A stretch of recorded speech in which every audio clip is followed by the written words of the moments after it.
tail end of winter here in Australia, and I have had this pull to rest in the last of the yin energy of winter.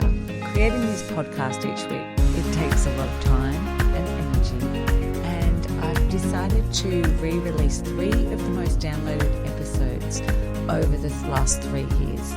This is also then going to give me the space and time and energy to create a series with a focus on ADHD and organisation, because they're the most downloaded topics that I have shared over the last 3 years. I'm also going to reach out to guests that I've had on who have talked about ADHD in the past, because they are also the most downloaded episodes. Today's re-released episode, I'm talking with Loretta Hart on her radio station Pulse FM. We unpack how anxiety can often lead to clutter and vice versa. And we're also discussing the 4 types of clutter: calendar, physical, emotional, and digital. And we also discuss how it can affect your mind and your space. We talk about some practical tips to help you delegate tasks, reclaim your environment, reclaim your home, and also feel lighter and more control and find simplicity in all the chaos. Let's jump into this Simply Happy conversation. Joining me in the studio is Simply Happy's Narelle King. Narelle, welcome back. Oh, thank you for having me again. It's been a little while. It has been a while. It does feel like that. Narelle, you are our organisational expert and whiz, is how I described you this morning. Do you feel like that? Sometimes, yeah.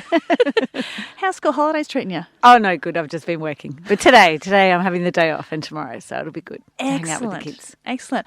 When we were thinking about anxiety and the effects of anxiety and how it's induced and how we deal with it, something that came to my mind was the mental load that a lot of women will carry in managing life. And I thought this might be something that Narelle has some expertise in. Definitely. Like just clutter. There is like 4 types of clutter, but also we have to look at the anxiety and clutter. Is it the anxiety that's causing the clutter because you're so anxious that you can't look at the clutter, you can't move past it, you've got no motivation and you just are not sure where to start? Or is it the clutter that's causing the anxiety, like the opposite way around? But yes, there is 4 types of clutter. So our calendar clutter, physical clutter, emotional clutter, and digital clutter. Let me just tick those through my brain. Yes, and yes. Oh, yes, you see them all? I do. I think I know what you mean.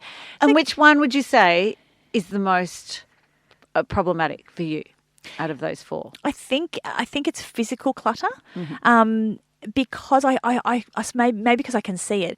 But I remember when I was thinking about this, I remember when I was pregnant with my first child that he was born in February. But at Christmas time, I remember crying to my sister because she said, "What would you like for Christmas?" And I said, "Oh, I just wanted someone to weed the garden because it's really getting me down." Like it was weeds in a garden, that didn't matter in the slightest, and no one cared. But it was almost like that thing I just couldn't manage because I couldn't get down because I was so pregnant, and I couldn't do the thing anymore. But it was so insignificant, but it meant massive things to me. Does that make sense? Oh, definitely. I have that rhythm in my life. So right now I need to cut my roses back. I've probably even missed the mark a little bit, but I know that that's there and it's in my head, and it's that mental clutter going, you need to do those roses. Every time I drive into my driveway, I see them and I'm like, I don't have time today. And so I get it. It's that things in your head that you need to do, but it's finding the time to do them, isn't it? Well, and also I think sometimes they're small things that in the scheme of things don't really matter, but they start to take on mammoth proportions, and they almost say so much about me. Does that make sense? Yeah, yes, definitely. Yeah. We're quite anxious maybe about those small things, and they build up. And I know other people who can just look past that and it's not in the back of their mind. But for some of us, that does, if we're already sort of quite an anxious person, that's going to add to our anxiety. Those little expectations, isn't it, that we have on ourselves? I think it is expectations. And I think the expectation is something to do with how I normally function. And when we have a little bit added stress or a little added workload, those expectations, we don't change them, do we? We not don't. at all. We don't No, bring no, them no. down. No. But we can't manage them like potentially like when we used to. Okay, so we're talking calendar, physical, emotional, and digital clutter.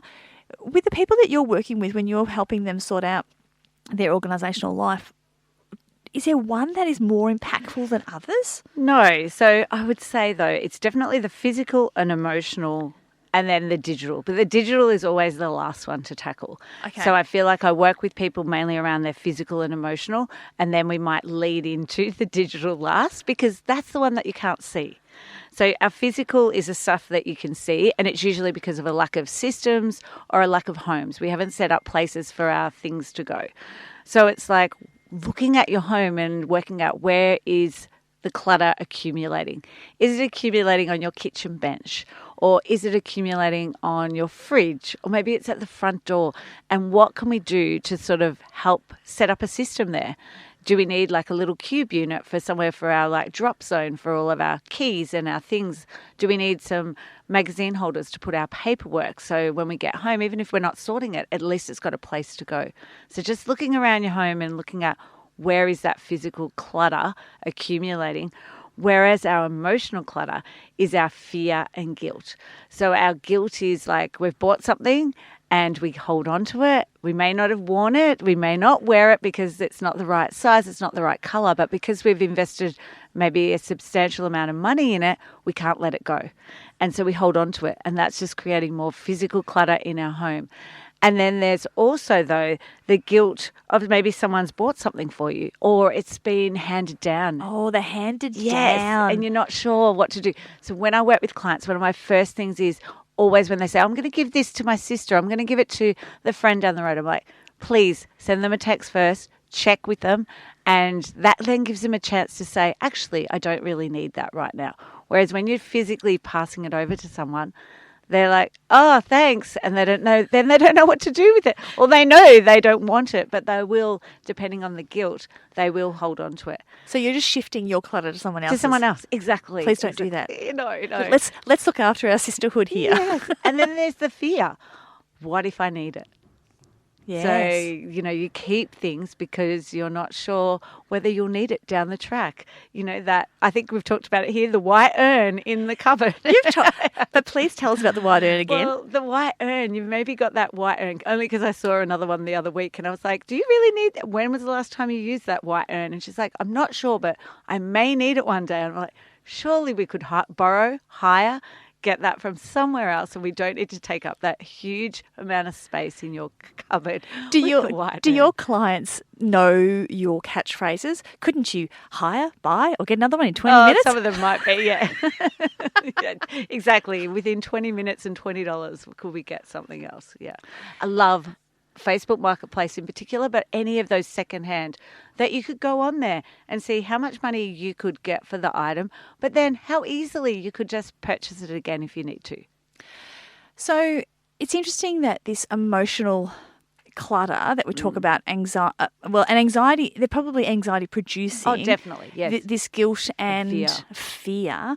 Are they always related to things? Like, emotionally, like I have clothes that I don't wear and I've wasted money. Is it sometimes about actions or about what's happening in our life? It's not always about definitely. things. Yeah, definitely. But, within the things in our life, it might be also, like I can't let that person. So then that might flow into your calendar clutter. So I don't want to let those friends down. Even though I've had a huge week at work, I should go to that dinner on Friday night.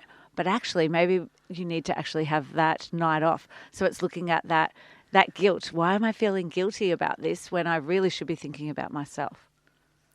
So when we can do a little bit of reflection and we can just sort of take a breath and just ask that question, does that help shift the clutter? Definitely. Yes. Or maybe that's what you just thought of, the Nicole. Maybe you're the Nicole of your group of friends. Who's Nicole? Well, it's just a saying. And you organise everything. But maybe you've also organising everything. You're on every committee at school. You're on the canteen. You're on the school board. You're on the netball board. And you're the coach. And as well, you maybe have a 5-day-a-week job as well, and you're trying to manage all that plus whatever kids' activities. So looking at those and saying, actually, maybe I could let that go because why am I doing all of this? What am I trying to fulfill? Because often our actions are really about getting our needs met, aren't they? Definitely, yes. And so if we have a big old need for connection, then we tend to put ourselves in places where we can be the connector or we can meet others and be with them. But it's almost like sometimes we ratchet that a little too high and it sort of almost goes into like an overload zone, doesn't it? Yeah, definitely, yeah. When in the year... when in the week, but when in the year, is it a good time just to actually stop and just have a bit of a look? Because I think sometimes we, or maybe it's any time you like, but sometimes we get into a role of things like I'm coaching the kids basketball, but that goes for another season, or I said I'd be on the school committee and that doesn't finish until the end of the year. Is there a good time just to do a little bit of an audit? Well, for me, I find coming into school holidays is great, and that's when I'll always look at it. But for other people, I mean, it's when you've got maybe going into a holiday. That's for me, when I've got that time and space, or creating maybe a weekend where you're just going to have no plans. And at some stage in that weekend, you're going to sit down and have a look. Look at your physical space, look at your calendar, and work out if there's clutter there in your life and what you could change. What do you think? If we're not overly aware, some of us aren't so aware, what are some of the red flags that maybe we have clutter that we're not really taking care of? I suppose that's going to be the anxiety, isn't it? Yes. So maybe, like for me, it would show up as yelling at my kids. And that's when I know, I'm at capacity, I need to drop something. But that's taken a lot of awareness, a lot of time to get to that point. So looking at maybe, I don't know, for you, like maybe it's your gut health that's showing up, or there's some sort of signs that things aren't quite right. That's maybe a trigger from your anxiety. Can you think of any yourself? Headaches? This is not about me. Backaches. Yeah, like it just shows up in your physical body usually as well. Yeah. And what do you think we can do in regard, like, can we recruit others to help us? I know we can always ask for help. Yes. But what are effective ways of maybe getting some support that actually helps clear clutter, whether it be, digital, physical, emotional? Yeah, and so I love outsourcing and delegating. That doesn't mean necessarily, going and getting a tax professional to do your tax or a But that's actually quite helpful. That would be great. Or a cleaner. But thinking about your family, how can we use our family members around us that can share the load rather than you having to do everything? And also looking out for yourself. Maybe like for myself, I love doing the washing and I'm quite happy managing the washing system. So is it a part of the home that you want to have the control, but are there other parts that maybe you could delegate to a partner or even children or even maybe extended family as well? Possibly it could be like someone's share. I know years ago we had a babysitter group, and also I used to take it in turns with my sister, and we'd have a day to ourselves to do that stuff and catch up. And she'd have my kids and then I'd have her kids. So there's so many, creative ways that we can think about sharing the load. Yes, sharing the load. But no one knows you've got a load unless you maybe have a chat about it. You've got to ask, yes. And hopefully you've got a friend there that's like can, point it out to you in a lovely, caring way and maybe make some suggestions. How about I take your kids on Saturdays so you can have some time to yourself to look at the areas are really, really, chaotic at the moment. Yeah. And I suppose maybe, if we're listening out to friends, listening for conversations, listening to how they're travelling, then we can maybe be a bit tuned into that. Definitely. And look, I know there's lots of people, because I do work with families that don't have that close person who would point it out, but there's some amazing services here in Geelong. Family services, Orange Door, that can support families and support particularly women with, single mums with children, to give them the support to help them through these things as well. Excellent. Okay. But my last one is about digital clutter. Oh, yeah. Because that feels really tricky. Well, it's because we can't see it. It's hidden, isn't it? It's on your phone. And when do you usually go, okay, it's when it says you need to pay for more storage, or you need to do this before you can access this part of your phone. Do you know, I was at a friend's son's 18th on Friday night, and my friend loves photos. She's a big photo taker, and she's taking photos of all the family. But then I looked over, and she's madly doing something on her phone, so she couldn't actually be part of the fun of the night because she's madly doing. And I'm like, what are you doing? She goes, my storage is full. I can't take any more photos. Oh, it happened to my daughter the other day, and she was like, can you just pay? And I went, you are 14. I am not paying for your storage yet. You need to go back and delete and delete. And seriously, she spent probably 3 to 4 hours on a Sunday afternoon deleting all the videos and coming back and showing me. But the other thing is like folders. So folders are our best friend. And I did this with a client yesterday, that we might have all these folders, and she had so many folders, and it was just digital, like desktop, or even in her, OneDrive. And we created like the major folder, like medical, home, and just then put all the other little folders underneath it. So it's not so overwhelming when you open it up, and it's a lot easier to find things. Whereas if you have it just like everywhere, it's also easier because you can use the tags and you can then search a lot easier. So it's for searchability because we want ease of retrieval. Yes. Is our aim. Yes. So be able to put your finger on it when you need it. Sometimes I might share my screen with someone when I'm on my desktop, and they shudder a little because my desktop screen is a little, I like call it colourful. There's just lots of things. Colourful, I like that. But I think what is clutter for one person is not for someone else. Oh, definitely. And same as physical clutter too. Yeah.